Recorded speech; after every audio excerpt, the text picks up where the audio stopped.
Hey guys, what's up? I am Ninja, and in today's video, we're going to be talking about Deep Stone Crypt. So, this is going to be a pretty different type of video. I don't know how to put it. We're going to be doing a review overall, like an overall feeling of Deep Stone Crypt. I know it's been out now for a month, I think. But yeah, anyways, it's been out for a while, so I feel like it was a perfect amount of time passed to give my honest and open feeling about it. You know, I experienced day one, and then without contest now, we've got, you know, the raid weapons out, you know, get to see them, play with them, all that stuff.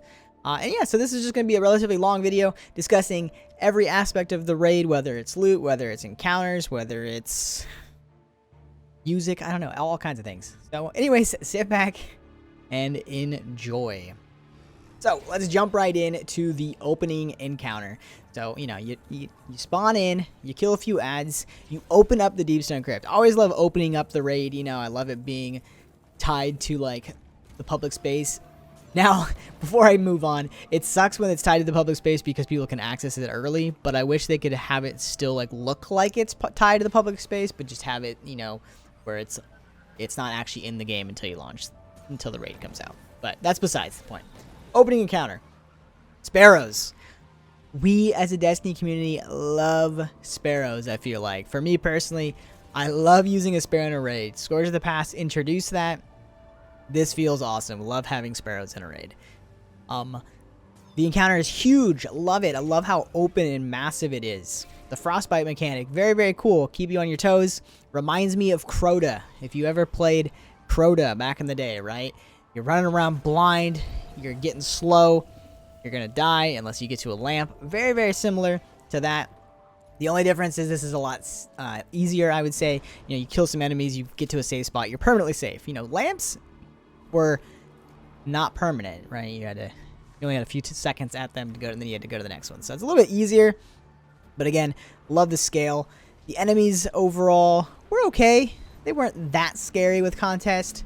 The Briggs were probably the most dangerous things at the end. But again, overall, opening of the raid, phenomenal opening. I think openings are very important when it comes to raids. So I think this one knocked it out of the park.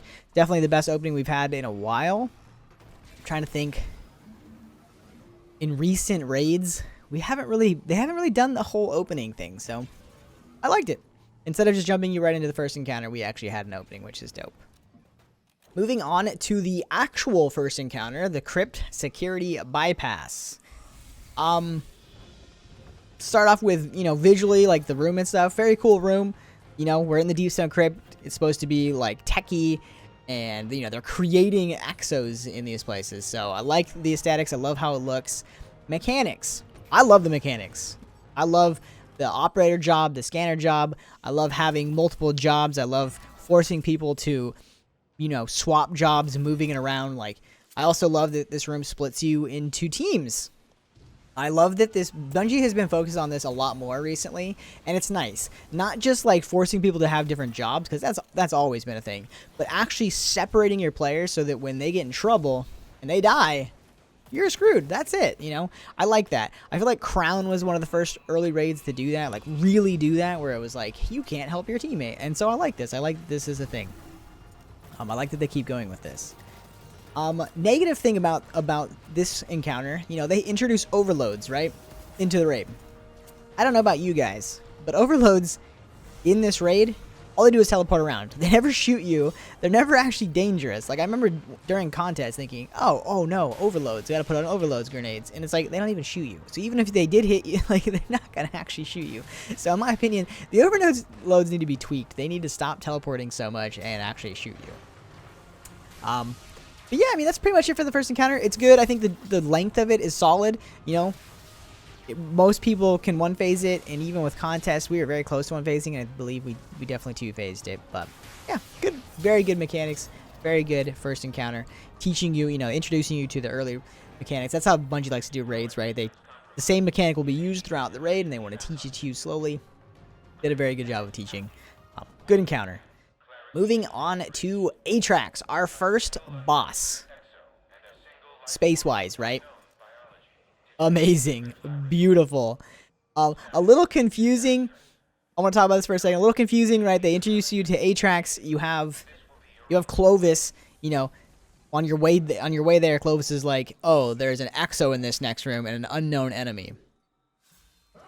It's weird that they just introduce you to Atrax as, you know, the very first fallen Exo. And it's kind of strange from like a story standpoint where it's like they didn't show you how Atrax became Exo.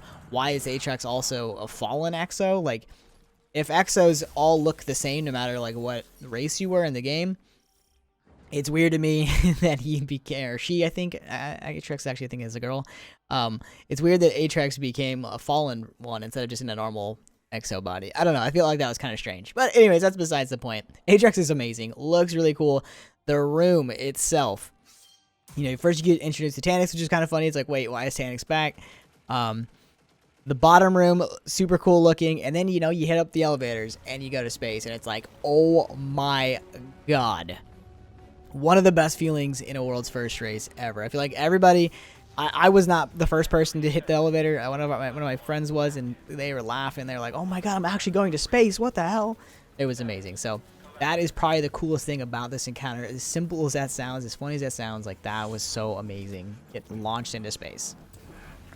Mechanics, right? We still got operator, we still got scanner. I love how one is in one room and one is in the other, but you need both of them in the top. So separating them, making you, you know, it causes a sense of panic. You know, you got to get this, got to get it up top, so on and so forth. Love that. Again, splitting players, having a bottom and a top, and really splitting them. Like, you can get to each other, but, you know, there is a set time. So, love that. I love that feeling of urgency. So, again, mechanics amazing. Still pretty much the same mechanics, right? Like, operator, scanner, but how you're using them is a little bit different. Operator's allowing you to shoot the, I forget what it's called, Atrax replication, I think. And then scanner's able to tell you which one is the real Atrax, if you will. So, very, very good mechanics. Ads. Again, this is going to be a theme throughout this whole video. I feel like the ads could be more deadly. Even during World's First, the ads themselves never felt very deadly. It was always Atrax who hurt. And I did not spend much time on bottom. To this day, I still haven't spent a lot of time on the bottom floor. But when I have been, it seems pretty much a joke. I don't know again during World's First, but it's very safe down there. There's so much cover. The rooms are completely like closed off. But up top, definitely more dangerous. Atrax, if multiple Atraxes can see you, very easy to die when contest was on. But that was it. Like, the ads themselves, the shanks are a little more deadly, but the ads themselves kind of a joke. I feel like the ads could have been significantly scarier. Again, this might be just a fallen raid flaw, because historically all the fallen raids have been relatively easy. But yeah, so again, I think the ads could be more deadly. The damage phase in this encounter feels off, in my opinion. I am 100% positive that we are not missing anything after a month. This is the damage phase. But originally during contests, I always felt like there was something missing. I felt like we were doing something wrong. The damage phase just doesn't feel correct. It feels like there should be another mechanic to it where you extend the damage phase. That's just how I feel. To this day, I still feel like it's just an odd damage phase. I get the idea of it, but here's why I feel like it's an odd damage phase. I feel like this damage phase was designed to only use swords, which is horrible, by the way. During contest, this was strange. You know, if you didn't have the God Will Fall and Guillotine, you were at a massive disadvantage. Other weapons could not compete with swords in general. Like, swords are just so much better in this. And that's just weird. Like, having bosses really only have one true weapon to use. Like, now, once contest is off, obviously you can use other things. And everybody was given the, you know, the exotic sword, so it's not like, you know, you can't get that. Everybody can get that. But again, it just feels weird. It feels weird. I don't like a boss being designed for a sword. It's just strange. Not saying that you can't have bosses be sworded, but only, like, really only designed for a sword just seems strange. I talked about the bottom room again. I want to reiterate this. It felt strange compared to the top room. It just felt really, really easy. It's weird that I feel like the rooms could have been more equal in terms of dangerous. And last but not least, the ball mechanic, the Atrax replication, also very buggy. you know, shooting it off people is not buggy, but picking it up and re-picking it up, all that stuff, like you can actually like push it and it's just weird. Again, I don't know if it's necessarily buggy or if it's intended, but I don't like it. And last but not least, Atrax regaining her health. What? Why? Again, I feel like this is a bug, not intended. I personally think it has to do with Bungie working on the raid remotely, so they were never like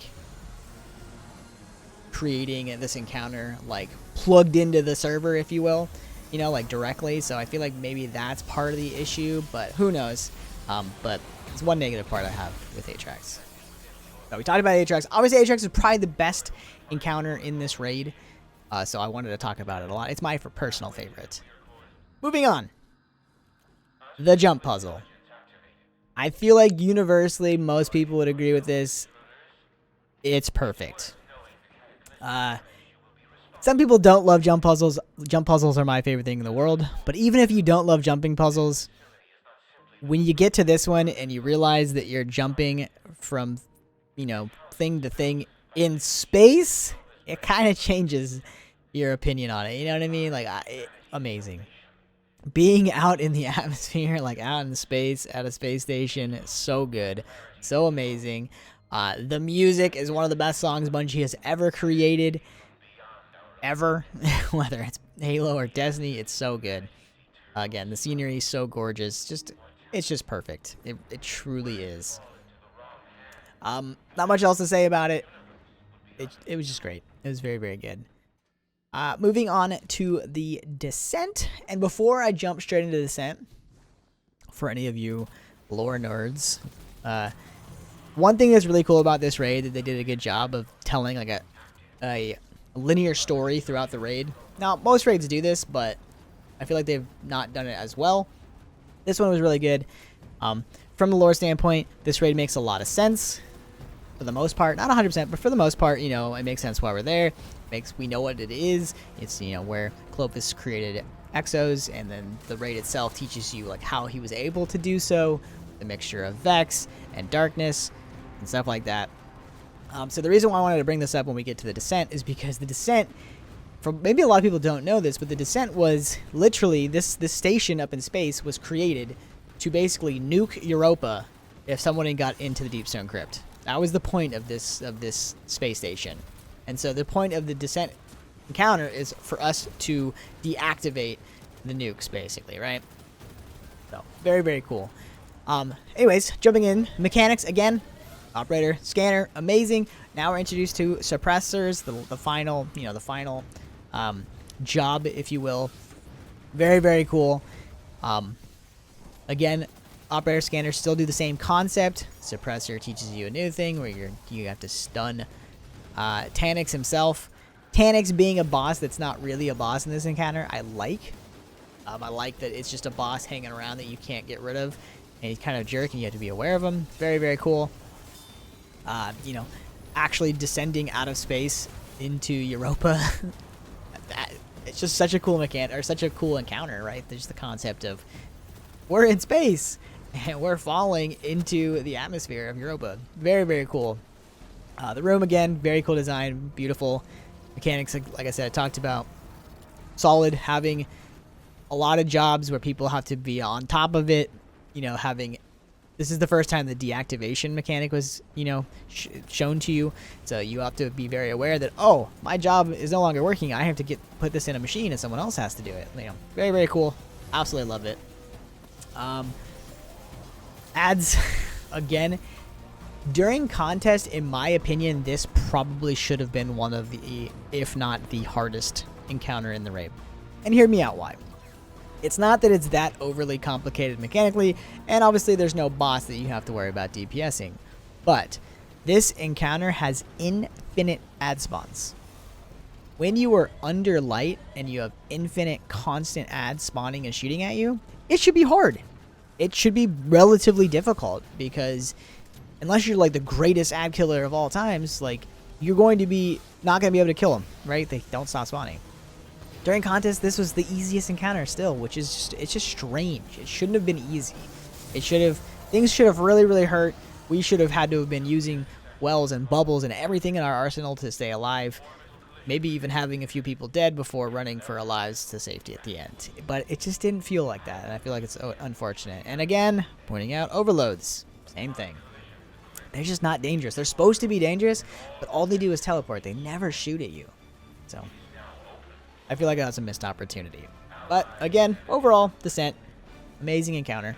I want to reiterate, all the encounters so far, I really enjoyed. They're all good.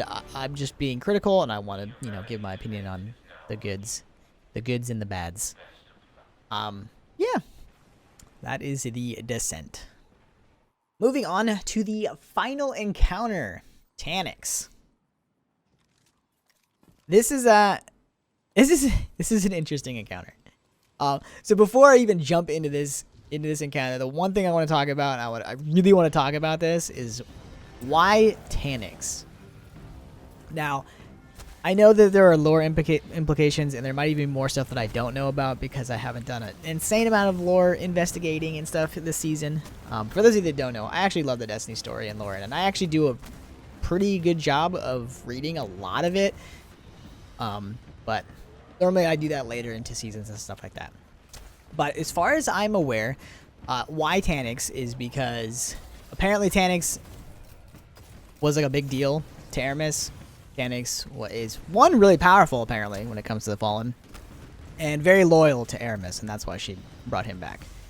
But again, I want to bring up why. Like, why is Tannis the end-all be-all boss fight of Deepstone Crypt? I feel like it's a mistake.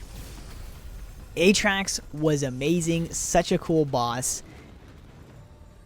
I feel like we went backwards with Tannis. So, I want to get that out there before we talk about the actual encounter. I feel like Tannis was a mistake. Even though it was funny that Tannis became a big shank.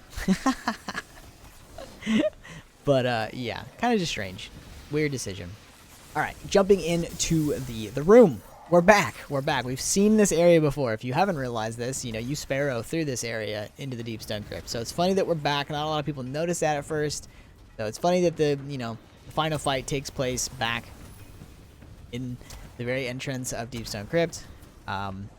So, cool room. I like that it's big, open, not very restrictive, but you still have your sides, you still have your teammates. It definitely still feels like you're separating people from each other. Definitely a fan of that. Mechanics. Operator. They have a cool job. They have it's the same job, but, every time you get to a different encounter, you have to shoot something different. You have to find that something different. So this operator, is able to break the entrapment, containment bubble that it puts on Guardians. So very, very cool. Scanner, same as the previous encounter. You have to look for the bins to put the nukes or whatever they're called in. So cool. And then finally, the suppress, was introduced in the Descent. Now it's back. We're using it again to suppress Tannis and open up the containers. I think the suppress job personally in this encounter is my favorite. I like that if you do it really well, you can prevent 2 containments. Yeah, it's just a fun mechanic. Another thing that I really enjoy about this mechanic is that I like that Bungie created multiple ways of doing a mechanic in this fight. And what I mean by that is, so if you shoot Tannis's little legs and he drops the little balls. I like that they have a 2-ball version and a 4-ball version. I think that is very, very cool. I think that concept of having if you want to play it safe and you don't want to risk dying, wiping, anything like that, you just do 2. But if you think you're nuts and you're on top of things and you want an extra damage phase, break all 4 of his legs. Like, that concept is so cool. I like that. I really want Bungie to embrace that more often. I think it is cool to have something that's more challenging but rewarding if you do it correctly. So, big fan of the 4-ball strat. I think it's very, very cool. Damage phase itself.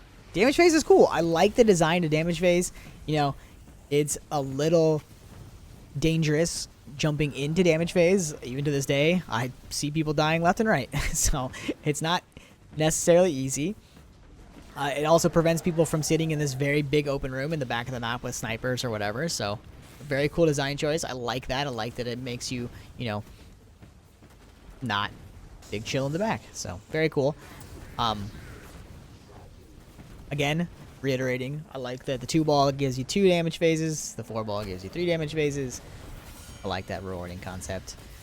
In terms of, like, you know, what you're able to use on Tannis, I feel like you're pretty much able to use everything. So they did a good job. Doesn't feel restricted. The only weapons that you cannot use on Tannis are swords, which I like that personally. Swords are very powerful right now, and I feel like if you were able to sword Tannis as well, just like Atrax, it would have been kind of lame. So I like that. Again, the ads themselves just don't feel scary. They feel like they are weak. They could have been stronger. The captains are the only thing that pose any kind of threat, and they're melee, so you can just jump over them or float over them. That's pretty much it for the Tannis fight. I do want to reiterate, you know, why Tannis? Atrax was so much cooler. Why was Atrax not just the final boss? But yeah, maybe we'll get an answer. I'm sure Bungie will do a raid along, and they'll talk about, you know, Tannis, hopefully. So maybe we'll understand it more. But I still just think it's just funny. You know, if you look at most final bosses, they're all pretty amazing. I feel like the biggest negative of Deepstone Crypt is Tannis. It's just like, how many times we killed this dude? But anyways, that's not it for the video. There are other things to review. Now we can review the loot. So loot is a hot topic in Destiny, and I'm actually going to be doing a very long and in-depth video on loot in the future, but we're going to be specifically looking at the raid loot since this is a review of Deepstone Crypt. And before I go into overall, like each individual weapon, I want to give my overall opinion on the raid loot. Overall, I feel like it's underwhelming, just like every raid. The last time I feel like we had good raid loot was Crota. Vault of Glass and Crota both had phenomenal loot. Like, they were just really good. And it feels like after that, Bungie got away from putting amazing weapons in the loot pool of raids because they know that not that many players play the raids. But I feel like more players would be forced to or want to when they see that these amazing weapons exist. The only place I feel like Bungie has put good weapons in raids are with the exotics. But the legendaries always feel underwhelming. So, anyways, let's go ahead and jump in. So, hand cannon. Yuck. Now, some of you may disagree with me, and that's fine. 180s are bad. No matter how you look at it, no matter how you cut it, 180s are the worst. They've always been the worst, and the only reason why 180s were created in the first place was to counteract Bloom on console.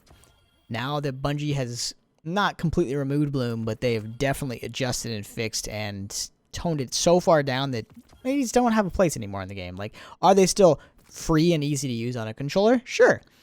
And that's why some people like them, because they don't have to even think and the gun just aims for you.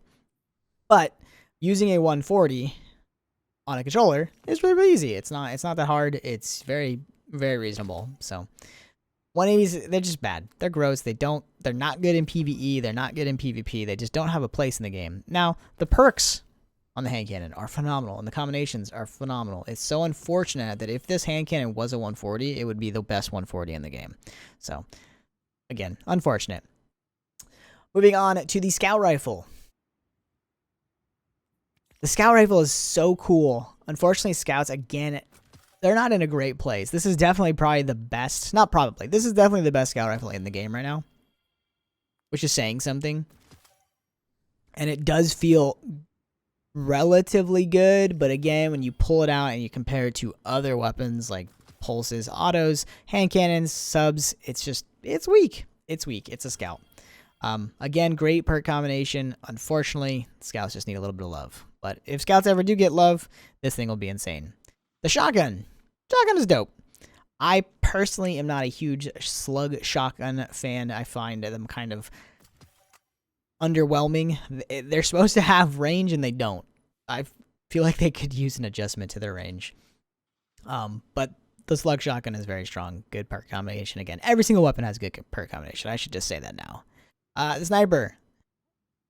Why? Why, Bungie? 72 RPMs are not good in PvE or PvP. It's like the same thing as the hand cannon. It has great perk combination. It looks amazing, but 72s are not good in PvP and they're not good in PvE. So again, unfortunate, very unfortunate. I want the sniper to be good, but they'd have to change the archetype. Machine gun, amazing. Nothing bad to say about the machine gun.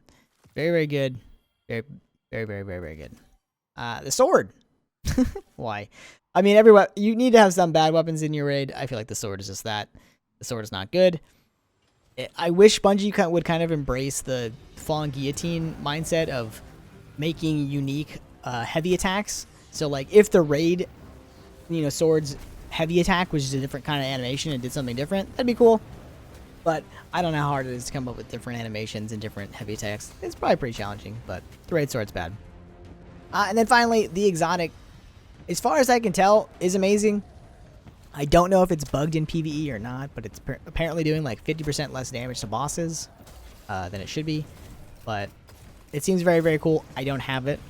I'm 0 for 15, but it seems good. Seems good like all exotics. And then finally, before we wrap this video up, the raid armor on all 3 characters looks amazing. Very, very cool. Love the aesthetics. Whoever designed it, you're amazing. It looks phenomenal. Overall, very, very good. Unfortunately, armor just, there's nothing that's like, oh, I need to grind this armor. There's nothing on armor yet that's like, oh, I need to use this. But I think that does it for the video. I think that is my review. This is the first time I've done a video quite like this. Obviously, I review things before. I review weapons and stuff like that. But this is the first time that, one, I've written talking points and all my thoughts. I didn't write like a script or anything like that. I'm not reading a script. I'm still just, rambling on and talking. But I actually have a full set of talking points and all my favorites and criticism, all that. No, it's the first time I've done this, so hopefully you guys enjoyed. If this is something you would like to see more of in the future, feel free to let me know, and I will definitely do videos like this. I had a lot of fun working on this, but yeah. Anyways, overall, Deepstone Crypt is amazing. It is definitely my second favorite raid in Destiny 2. Overall, it's like number 5 of all Destiny raids, so very, very good raid. 9 out of 10. There's no such thing as a perfect raid. Very good job, Bungie raid team. You were awesome. But that's it for the video. Thank you guys for watching. Hopefully you enjoyed. Catch me on Twitch sometime, twitch.tv/ninja. Hope you guys have an awesome rest of your day, and I will see you guys later. Peace.